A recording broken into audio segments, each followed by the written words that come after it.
Okay, guys. Hey, this is Mr. Gregory. Happy Wednesday. Today, you're going to read two poems, both from World War One. They're both written by soldiers who actually fought in World War One. I want you to pay attention to the dates of the poems.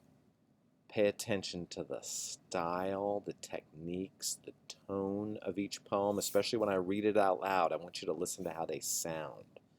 They sound very different. So listen to the sound and think about how the sound connects to the meaning.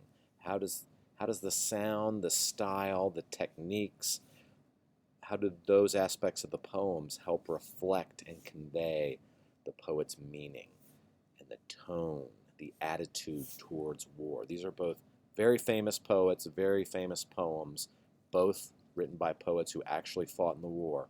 And then you're going to answer some questions today about these poems after you listen to them and read them several times to yourself. And then we're going to discuss them on Thursday. Make sure you've signed up for a time. That's our only work Thursdays, to discuss the poems. You have to show up for the discussion. That's required for one of the times. All right, here's the poem. First one is called The Soldier by Rupert Brooke, written in 1914.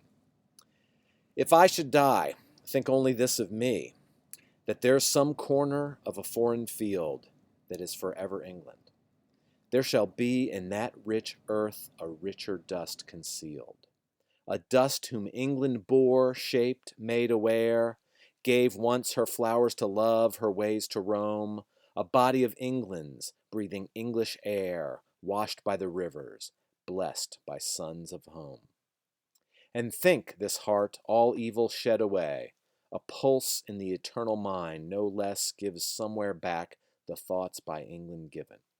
Her sights and sounds, dreams happy as her day, and laughter learnt of friends, and gentleness in hearts at peace under an English heaven. Okay, that's The Soldier by Rupert Brooke, 1914. And then I want you to listen to and read carefully this other poem by Wilfred Owen. And this one was written in 1921. It's called Dulce et Decorum Est. And that's a famous Roman saying, which you'll have to Google and look up. Dulce et decorum est, pro patria more is the rest of the phrase. So look that up. It's Latin. Very important to look that up. Here's the poem. Bent double like old beggars under sacks, knock-kneed coughing like hags, we cursed through sludge, till on the haunting flares we turned our backs, and towards our distant rest began to trudge.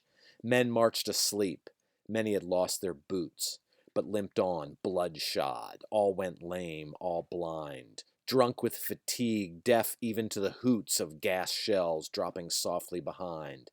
Gas, gas, quick boys! An ecstasy of fumbling, fitting the clumsy helmets just in time. But someone still was yelling out and stumbling, and floundering like a man in fire or lime. Dim through the misty panes and thick green light, as under a green sea, I saw him drowning. In all my dreams, before my helpless sight, he plunges at me, guttering, choking, drowning. If in some smothering dreams you too could pace behind the wagon that we flung him in, and watch the white eyes writhing in his hanging face like a devil sick of sin, if you could hear at every jolt the blood come gargling from the froth-corrupted lungs, bitter as the cud of vile, incurable sores on innocent tongues, my friend, you would not tell with such high zest to children ardent for some desperate glory the old lie, dulce et decorum est, pro patria more. All right, so you've listened to the poems out loud, read them carefully, and then answer the questions comparing them. Think about how the style, the sound, the poetic techniques, the structure, the tone, how that all conveys the meaning.